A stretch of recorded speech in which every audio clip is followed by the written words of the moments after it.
My name is Michael Semler, and I teach principles of animal science as well as beef cattle management. I run the swine unit and then also guest lecture for meat carcass eval. And then myself, along with Lonnie Luchek, coach the meat animal evaluation team, and then I am the head coach for the livestock judging team.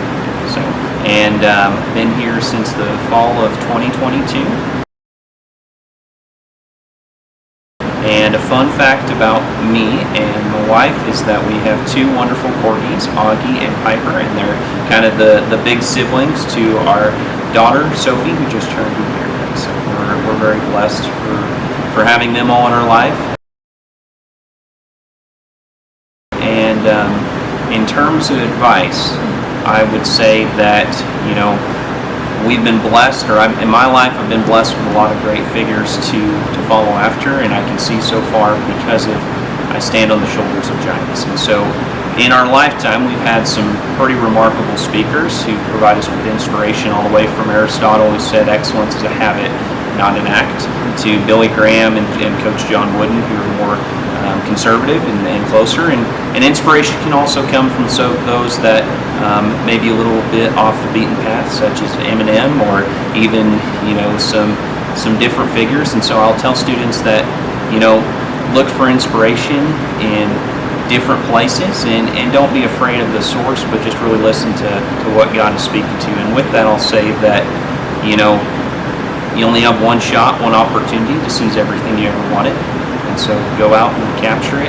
And ultimately, if you don't believe in miracles, then you ain't looking hard enough. Because every day when you get up and look in the mirror, you get to see one.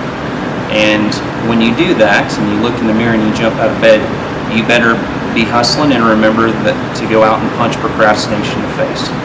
Because you only have 86,400 seconds in a day.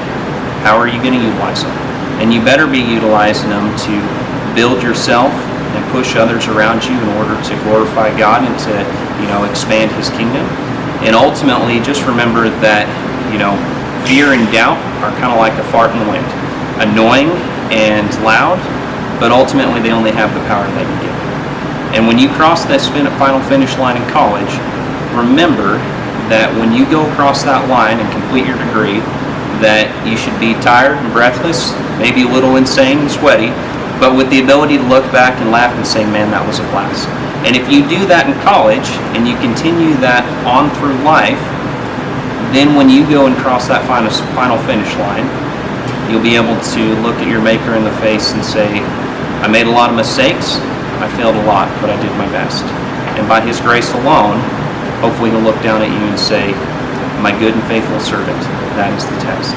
And with that, I'll end and say, wear your seatbelt, make smart decisions.